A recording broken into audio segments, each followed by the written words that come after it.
आरोप court room में पहुंचे। हेराफेरी के 34 मामलों में खुद को बताया बेकसूर।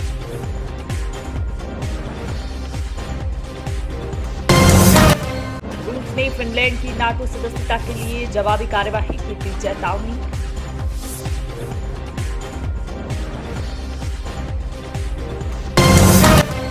सिक्किम नाथुला में हुए एवलांच में 7 लोगों की मौत, 13 लोग घायल।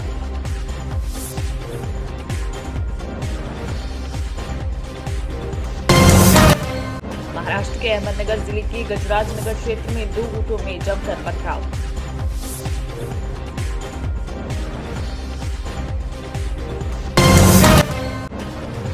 मध्य प्रदेश के कई जिलों में कलेक्टर को 30 दिन के अंदर कुएं, बावड़ी और बोरवेल का सर्वे करने के आदेश जारी।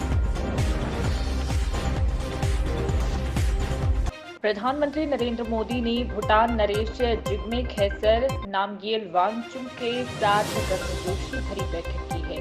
पीएम और भूटान नरेश ने राष्ट्रीय सुरक्षा हितों पर ध्यान देने के साथ ही संबंधों का विस्तार करने के लिए 5 सूत्री व्यापक रोड मैप पर ध्यान केंद्रित किया है और बातें की हैं। पीएम मोदी और भूटान नरेश के बीच बैठक के बाद संवाददाताओं को जानकारी देते हुए विदेश सचिव विनय मोहन क्वात्रा ने कहा है कि दोनों देश भारत और भूटान सीमा पर पहली एकीकृत जांच चौकी यानी कि आईसीसी स्थापित करने पर विचार कर रहे हैं। वहीं किंग जिग्मे खेसर की भारत यात्रा भूटान के प्रधानमंत्री लोटे शेरिंग की उस टिप्पणी के कुछ दिन बाद ही हुई थी जिसमें उन्होंने कहा था कि डोकलाम सीमा विवाद को हल करने में चीन की समान भूमिका है। इसे भूटान के पुराने रुख से अलग माना जा रहा है। बता दें कि भूटान के प्रधानमंत्री की टिप्पणी के जवाब में क्वात्रा ने कहा है, भारत और भूटान साझा राष्ट्रीय हितों के संबंध में निकट संपर्क और कोऑर्डिनेशन में हैं।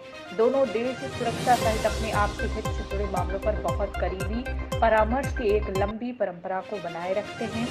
वहीं क्वात्रा ने यह भी कहा है कि राजा जिग्मे ने पीएम मोदी को महत्वपूर्ण परिवर्तनों और सुधार के पहलुओं पर जानकारी दी है जो वर्तमान में भूटान कर रहा है।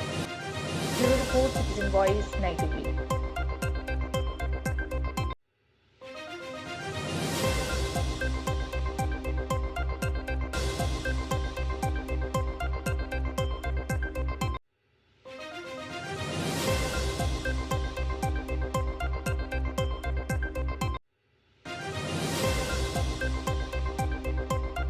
श्री हनुमान जन्मोत्सव पर देश प्रदेश में कई कार्यक्रम आयोजित होने जा रहे हैं। मध्य प्रदेश के भिंड में भी 6 अप्रैल को हनुमान जन्मोत्सव पर विधायक संजीव सिंह एवं पूर्व सांसद डॉक्टर रामलखन सिंह के प्रयासों से पहली बार श्री हनुमान जन्मोत्सव धूमधाम से मनाया जाएगा।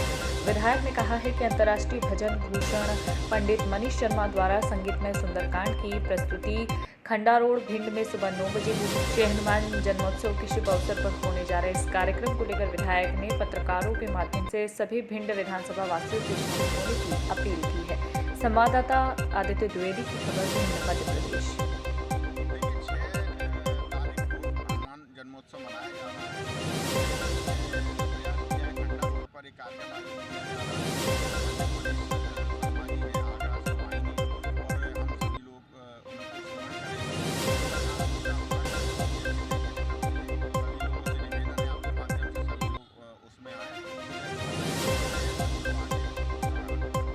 भिंड जिले की गोहद तहसील के अंतर्गत आने वाली ग्राम पंचायत बरौना एक बार फिर सुर्खियों में है। स्थानीय शिकायतकर्ता अनिल सिंह तोमर ने भिंड कलेक्टर और भिंड जिला पंचायत सीईओ से शिकायत की है, उच्च स्तरीय जांच की मांग की है। शिकायतकर्ता अनिल सिंह तोमर ने शिकायती आवेदन के द्वारा ग्राम पंचायत बरौना के रोजगार सहायक दीपेंद्र सिंह तोमर की बर्खास्तगी को लेकर संबंधित थाने में मामला दर्ज कराने को लेकर आवेदन दिया है। संवाददाता आदित्य द्विवेदी की खबर, भिंड, मध्य प्रदेश। जी बताएं, आज यहाँ आप लोग एकत्रित हुए हैं, किस मामले को लेकर? मैं ग्राम पंचायत बरौना जनपद गोहद जिला भिंड का निवासी हूँ। मैं विगत कई 6 महीने से अपनी शिकायत को निरंतर रूप से चालू किए हूँ। 6 महीने के अंदर हमारे साथ कोई कार्रवाई नहीं की जा रही है और कार्रवाई हमने जिले स्तर से प्रदेश लेवल तक की है, जनपद स्तर से लेके मतलब पूरे प्रदेश तक कर रखी है, लेकिन अभी तक कोई कार्रवाई नहीं हुई। उसके बाद वो भी जांच दल गठित करके हमारे गांव में लाया गया। वो जांच दल आया तो हमने उनको जांचें दिखाई तो उन्होंने 4-5 तालाब देखने के बाद वापस ले गए जांच को, और हमें कुछ प्रमाण भी नहीं दिया उन्होंने जांच के हम आए हैं गांव में। उसके बाद जांच वापस चले गए, उनके पास रिकवरी निकाल दी जांच के। 23 लाख रुपए 41,000 रुपए की। और फिर हमने उच्च लेवल की जांच की मांग की तो वो जांच चुपचाप करके चलेगा। अभी तक गांव वालों को पता ही नहीं है जांच हो गई है क्या नहीं हो गई है। दूसरी जांच भी करवा के ले जा चुके हैं। उन्होंने रामू जो सेक्रेटरी है उसको सस्पेंड कर दिया है। अभी सरपंच वकील सिंह तोमर और रोजगार साहिब पर कोई कार्रवाई नहीं की गई अभी तक। FIR तक नहीं हुई, उनको भी बर्खास्त नहीं किया गया। ये कहाँ का न्याय है? अब ये सभी भाई लोग हमारे साथ में आए हैं, इतने लोग गांव की जनता बार बार आवेदन देने पे तुली, अभी तो कोई कार्रवाई नहीं की जा रही है। अभी क्या चाहते हैं अब आप, क्या मांग है आपकी? हम ये मांग चाहते हैं उनके दोनों जो रोजगार सहायक और क्या कहते हैं सरपंच है वकील सिंह तोमर, उस पर FIR की जाए और उच्च लेवल अधिकारियों से जांच कराई जाए, जिससे उनका भ्रष्टाचार उजागर हो सके। इससे प्रशासन के हित में होगा, ये न्याय है। ऐसा लगता है कभी कभी तो शासन भी मिला हुआ उनसे। एक तरफ देश प्रदेश की सरकार गांव के विकास और स्वच्छ भारत मिशन का सपना देख रही है, तो वहीं ग्राम पंचायत में साफ सफाई और विकास के लिए लाखों रुपए खर्च करने के बावजूद भी ग्राम प्रधान और उच्च अधिकारी सरकार की मंशा पर पानी फेर रहे हैं। मामला बदायूं जिले के विकासखंड इस्लाम नगर उत्तर प्रदेश की ग्राम पंचायत करिया मई का है, जहां ग्राम प्रधान और पंचायत सचिव की मिलीभगत की उदासीनता के चलते सरकार के कड़े निर्देशों को ताक पर रखकर खुलेआम आदेशों की धज्जियां उड़ रही हैं। ग्रामीणों के मुताबिक गांव में काफी पुराना एक सरकारी पंचायत घर बना हुआ है, जिसकी एक साइड दीवार गिर जाने से स्थायी निवासियों ने जगह में कूड़ा डालना शुरू कर दिया है। यहाँ पेशाब घर तक बना दिया गया है। साथ ही बिल्डिंग भी जर्जर अवस्था में है, जो कभी भी धराशायी हो सकती है। स्थायी निवासी हादसे का शिकार भी हो सकते हैं। स्थायी निवासियों ने यहाँ की साफ सफाई और मरम्मत जैसी चीजों को लेकर एक लंबी लिस्ट तैयार की है। देखिए हमारे संवाददाता अजय पाल यादव की एक ग्राउंड रिपोर्ट बदायूं उत्तर प्रदेश। क्या नाम है आपका? गाँव निवासी है करियामई के सुरेश अच्छा। गुप्ता। सफाई को लेकर क्या समस्या है? कोई अच्छी समस्या ना है, बिगड़ी हुई समस्या है। सफाई कर्मी हाथ हुआ जगह दूसरे जगह तो बच जाते हुआ। अच्छा, ये बिल्डिंग सरकारी है प्राइवेट? सरकारी है, बाकी ग्राम पंचायत की। कभी सफाई कराने की कोशिश की इसकी? अरे बहुत करी, वो बहुत करी, कोई ना सुन। सिगरे में सफा सरकार रखे हैं, कोई बसपा सरकार रखे आते हैं, सब कर्मचारी ऐसे ही आ रहे हैं। अच्छा, सफाई कर्मचारी तैनात है ना? है तो सुनते ही ना है गाँव की, वो अपने काम मर्जी करते हैं जाने के। क्या नाम है आपका? मेरा नाम किस्मत। अच्छा, ये सफाई के लेकर क्या मामला है? वो हाथ हुआ और वो कमा लेता है, आती रहा समय कन। सफाई कर्मचारी तैनात है ना? तैनात है, वो आती रहा वल्ला में तैनात है तो है। सफाई कर्मचारी ने दूसरा व्यक्ति लगा रखा है? हाँ, वो हाथ हुआ चलो या तो वो कभी सोचती रहा करके कहोगे तो उड़ा सड़ा कौन सफाई करते हो, कौन ना करते हो। क्या नाम है आपका? मेरा नाम राकेश कालासारी। अच्छा, ये सफाई कर्मचारी यहाँ आता नहीं है, क्या वास्तविकता है कि ये दूसरा लगा रखा है उसने? हाँ, सच है। दूसरा जो लगा रखा है वो इधर आता है? इधर आता है, नेका सफाई करी नाली भी और चला जाता है। अलीगढ़ मुस्लिम विश्वविद्यालय के वाइस चांसलर तारिक मंसूर को प्रदेश सरकार द्वारा MLC पद के लिए नॉमिनेट कर राज्यपाल को सिफारिश करने पर AMU थियोलॉजी विभाग के पूर्व चेयरमैन प्रोफेसर मुफ्ती जाहिर ने तंज कसते हुए कहा है, AMU VC की गरिमा के अनुसार नहीं है MLC पद, लेकिन वर्तमान समय में किसी की भी गरिमा नहीं रही। तो चीफ जस्टिस ऑफ इंडिया द्वारा नॉमिनेट राज्यसभा सांसद पद कबूल करने की गरिमा के विरुद्ध था। जब भी चीफ जस्टिस की ही गरिमा गिर गई तो उसके सामने वाइस चांसलर की गरिमा क्या बात करे। इस रिपोर्ट को देखिए हमारे संवाददाता सद्दाम हुसैन के साथ। AMU VC को जो पद मिला है, MLC बनाया गया है, तो क्या कहना है इस पर? उत्तर प्रदेश सरकार ने जो तारिक मंसूर साहब को MLC नॉमिनेट किया है और गवर्नर को सिफारिश भेजी है और मिलाकर वो कबूल हो जाती है आमतौर पर जब फैसला कैबिनेट का होता है, तो उत्तर प्रदेश सरकार बड़े से बड़ा ओहदा यही दे सकती थी जो उनके पास पावर था। इसके बाद फिर मिनिस्ट्री का होता है, वो बात की बात होगी। तो मैं समझता हूँ कि उत्तर प्रदेश सरकार चूँकि इनके पूरे दौर से मुतमईन रही है, खुश रही है और आपके राजू साहब से इनके ताल्लुकात मशहूर है यहाँ पर, तो इस एतबार से उत्तर प्रदेश सरकार ने अपने तौर पर एक अपनी जो उनकी बड़ी से बड़ी चीज़ थी वो दी है उन्हें। तो क्या मानते हैं AMU किस नज़र से देखती है? देखिए, अब असल में आज तक जो लोग यहाँ से रिटायर हुए हैं वो कोई नेशनल ओहदे पर ज़्यादातर जाते रहे हैं, लेकिन जब से हमारे चीफ जस्टिस ऑफ इंडिया ने एक नॉमिनेटेड MP राज्यसभा कबूल किया है, तब से जब चीफ जस्टिस की गरिमा गिर गई है तो वाइस चांसलर की गरिमा की क्या बात करेंगे आप? चीफ जस्टिस ही एक मामूली सी उसके लिए कि अगर तुम हमारे हक में कर दो तो हम तुम्हें ये रिश्वत दे देंगे या वो कर देंगे। यहाँ तो ऐसी कोई बात भी नहीं आ रही कि रिश्वत मिली है या क्या हुआ है। पूरे कार्यकाल के बारे में और पूरे दौर के बारे में ये कहा गया है।